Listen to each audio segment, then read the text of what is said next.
Hello, സായിസ് dream വേൾഡിലേക്ക് സ്വാഗതം. അപ്പോൾ ഇന്ന് ഞാൻ ഒരു ബിരിയാണി ആയിട്ടോ വന്നിട്ടുള്ളത്, ഹൈദരാബാദി ബിരിയാണി. അപ്പോൾ ഇത് ഞങ്ങളുടെ വെഡിങ് ആനിവേഴ്സറി ആയിരുന്നു മെയ് 6-ാം തീയതി. അപ്പോൾ അന്ന് വൈകുന്നേരത്ത് ഉണ്ടാക്കിയതാട്ടോ. ഞാനും ഏട്ടനും കൂടിയാണ് ഉണ്ടാക്കിയത്. ആരെയും വിളിച്ചിട്ടൊന്നുമില്ല കേട്ടോ, ഞങ്ങൾ മാത്രം ഉണ്ടായിരുന്നുള്ളൂ.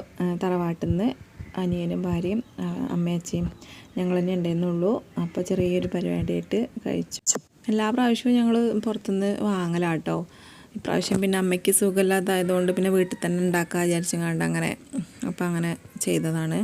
അപ്പം നമുക്ക് നേരെ വീഡിയോയിലേക്ക് പോകാം. അപ്പോൾ അതിനായിട്ട് ഒരു 8 ഉള്ളി ഞാൻ എടുത്തിട്ടുണ്ട്. അത് ചിക്കനയ്ക്കും വേണം, ചോറിക്കും ഉള്ളതാണ്. അപ്പോൾ അതൊന്ന് ഫ്രൈ ചെയ്തെടുക്കണം കേട്ടോ. ഒരു ചട്ടി ഞാൻ വെച്ചിട്ടുണ്ട്, അതിൽ കുറച്ച് എണ്ണ ഒഴിച്ചിട്ട് ചെറുതാക്കി അരിഞ്ഞിട്ട് അതൊന്ന് ഫ്രൈ ചെയ്തെടുക്കുക കേട്ടോ.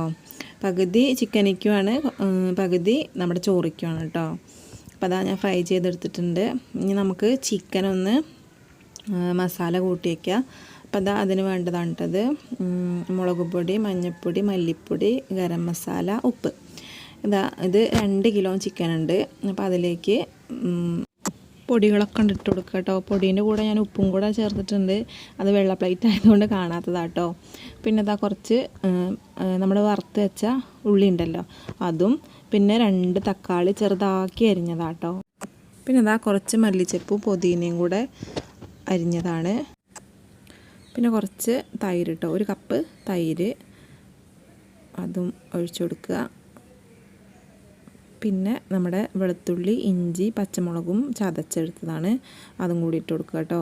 എന്നിട്ട് കൈ കൊണ്ട് നന്നായിട്ട് മിക്സ് ചെയ്തിട്ട് അരമണിക്കൂറെങ്കിലും ഒന്ന് ഫ്രിഡ്ജിൽ വെക്കുക കേട്ടോ. എന്നിട്ട് നമുക്ക് കുക്ക് ചെയ്യാം. അപ്പോൾ അരമണിക്കൂറൊക്കെ കഴിഞ്ഞ്, അരമണിക്കൂറല്ല, ഞാൻ 1 മണിക്കൂറൊക്കെ വെച്ചിട്ടുണ്ട് കേട്ടോ. പിന്നെ ഞാനത് അടുപ്പത്ത് വെച്ച് കൊടുത്തിട്ടുണ്ട് കേട്ടോ. വേറെ എക്സ്ട്രാ എണ്ണ ഒന്നും ഒഴിക്കണില്ല. പിന്നെ കുറച്ച് നെയ്യും കൂടെ ഒഴിച്ചു കൊടുക്കുക കേട്ടോ. ഇത് നിങ്ങൾക്ക് ആദ്യം തന്നെ ഒഴിക്കുകയാണെങ്കിൽ കുഴപ്പമൊന്നുമില്ല. ഞാൻ ഏതായാലും ഇപ്പോൾ കുക്ക് ചെയ്യണ നേരത്താണ് ഒഴിച്ചു കൊടുത്തത് കേട്ടോ. പിന്നെ ഒരു 10 മിനിറ്റൊക്കെ കഴിഞ്ഞപ്പോഴത്തേന് വെള്ളമൊക്കെ നന്നായിട്ട് ഇറങ്ങി വന്നിട്ടുണ്ട്. ഇതൊന്ന് വറ്റി വരണം കേട്ടോ. നമുക്ക് വെള്ളം വേണ്ട, ബിരിയാണി അല്ലേ, അപ്പോൾ ഒന്ന് വറ്റി വരട്ടെ. ഇത് കുറച്ച് വലിയ പീസായതുകൊണ്ട് ഞാൻ അടച്ച് വെച്ച് വേവിച്ചതുകൊണ്ട് കേട്ടോ. പിന്നെ ഒരു ഹാഫ് വേവ് ആയപ്പോൾ ഞാനിത് വാങ്ങിയിട്ടുണ്ട്. പിന്നെ നമുക്ക് റൈസ് ഉണ്ടാക്കാനായിട്ട് ഒരു കലത്തിൽ കുറച്ച് വെള്ളം വെച്ചിട്ടുണ്ട്. അതിലേക്ക് ഏലക്കായും പട്ടയും പൂവും പിന്നെ കുറച്ച് സൺഫ്ലവറും കുറച്ച് ഉപ്പും ഇട്ടിട്ട് ഒന്ന് തിളപ്പിച്ചെടുക്കുക കേട്ടോ. എന്നിട്ട് അതിലേക്ക് നമ്മുടെ ബസുമതി റൈസാണ് ഇട്ടിടുന്നത്. ഒരു അരമണിക്കൂർ മുന്നേ ഞാനത് വെള്ളത്തിലിട്ട് വെച്ചിട്ടുണ്ട്. അരി നന്നായിട്ട് കഴുകിയതിന് ശേഷം നമ്മൾ കുതിരാനായിട്ട് വെക്കുക കേട്ടോ. അല്ലാന്നുണ്ടെങ്കിൽ നമ്മൾ അരി പൊട്ടിപ്പോവും.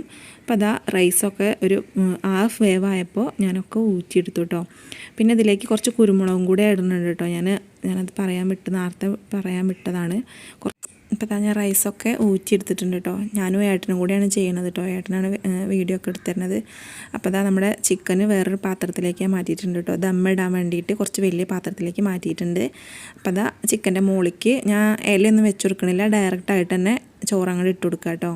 കുറച്ച് ഇട്ട് കൊടുത്തിട്ട് ഒന്ന് ലെവൽ ചെയ്തിട്ടുണ്ട്. എന്നിട്ട് അതിൻ്റെ മുകളിൽ കുറച്ച് നമ്മുടെ പൊരിച്ച് വെച്ച ഉള്ളി ഉണ്ടല്ലോ, അതും ഇട്ട് കൊടുക്കുക. പിന്നെ അതേപോലെ തന്നെ കുറച്ച് മല്ലിച്ചപ്പും പുതിനയും അതും ഇട്ട് കൊടുക്കുക കേട്ടോ. കണ്ടോ, അതേപോലെ വിതറിട്ട് കൊടുക്കുക. മല്ലിച്ചപ്പും പുതിനയും നല്ലോണം വേണേ. പിന്നെ കുറച്ച് നെയ്യും ഇട്ട് കൊടുക്കുക. വേറെ സൺഫ്ലവർ ആയിട്ടൊന്നും ഞാൻ ഒഴിച്ചു കൊടുക്കണില്ല കേട്ടോ, ഈ നെയ്യ് മാത്രം തന്നെയുള്ളൂ. പിന്നെ ഞാൻ കുറച്ച് മഞ്ഞൾപ്പൊടി കുറച്ച് വെള്ളത്തിൽ കലക്കിയിട്ട് ഇതിൻ്റെ ഒന്ന് മുകളിൽ കൂടെ ഒഴിച്ചു കൊടുക്കുന്നുണ്ട് കേട്ടോ. കുറച്ച് കളറൊക്കെ കിട്ടാൻ വേണ്ടിയിട്ടാണ്. അടിയിൽ നന്നായിട്ട് കളറൊക്കെ ഉണ്ടാവും, പിന്നെ മുകളിലേക്കും കൂടെ കുറച്ച് ഉണ്ടായിക്കോട്ടെ വിചാരിച്ചിട്ട് അങ്ങനെ ഇട്ട് കൊടുത്തതാണ് കേട്ടോ. പിന്നെ കുറച്ചും കൂടെ ചോറ് ഞാൻ ഇട്ട് കൊടുത്തിട്ടുണ്ട്. അതിൻ്റെ മുകളിലും അതേ പ്രോസസ്സ് തന്നെ ചെയ്യാം കേട്ടോ. അപ്പോൾ നമ്മുടെ ചാനൽ ആരെങ്കിലും പുതുതായിട്ട് കാണുന്നുണ്ടെങ്കിൽ ഒന്ന് സബ്സ്ക്രൈബ് ചെയ്യണം കേട്ടോ. കൂടെ തന്നെ നിങ്ങളുടെ അഭിപ്രായങ്ങളൊക്കെ ഒന്ന് കമൻറ്റായിട്ടും അറിയിക്കുക. അതുപോലെ തന്നെ വീഡിയോ ഇഷ്ടമായാൽ നിങ്ങളുടെ ഫ്രണ്ട്സിനും റിലേറ്റീവ്സിനും എല്ലാവർക്കും ഒന്ന് ഷെയറും കൂടെ ചെയ്യാം കേട്ടോ. അപ്പോൾ ഞാൻ ലാസ്റ്റ് ലെയറും അതുപോലെ ഇട്ട് കൊടുത്തിട്ടുണ്ട്. എല്ലാം ഫുള്ള് സെറ്റാക്കിയിട്ടുണ്ട് കേട്ടോ. പിന്നെ ഞാൻ എല്ലാം അങ്ങനെ ചെയ്തതിന് ശേഷം അടുപ്പത്തേക്ക് തന്നെ ഒന്നുകൂടെ ദമ്മിടാൻ വേണ്ടിയിട്ട് വെക്കാം കേട്ടോ. അരമണിക്കൂർ ദമ്മിട്ട് കൊടുത്തു ശേഷം പിന്നെ ഒരു അരമണിക്കൂർ കഴിഞ്ഞിട്ടാട്ടോ ഞാനത് പൊട്ടിച്ച് നോക്കണത്. അപ്പോൾ ഞാനും ഏട്ടനും കൂടി ആട്ടോ ഉണ്ടാക്കിയത്. ഏട്ടൻ എൻ്റെ അപ്പം എല്ലാത്തിനും കൂടിത്തരും കേട്ടോ. അങ്ങനെ ഫങ്ഷൻസൊക്കെ ഉണ്ടാകുമ്പോൾ എനിക്ക് ചിക്കനും മീനും എന്തുണ്ടെങ്കിലും വെച്ചുണ്ടാക്കാനൊക്കെ കൂടിത്തരും. അപ്പോൾ നമ്മുടെ ഹൈദരാബാദി ബിരിയാണി റെഡി ആയിട്ടുണ്ട്. അപ്പം നല്ല ടേസ്റ്റ് ഉണ്ടായിരുന്നു കേട്ടോ.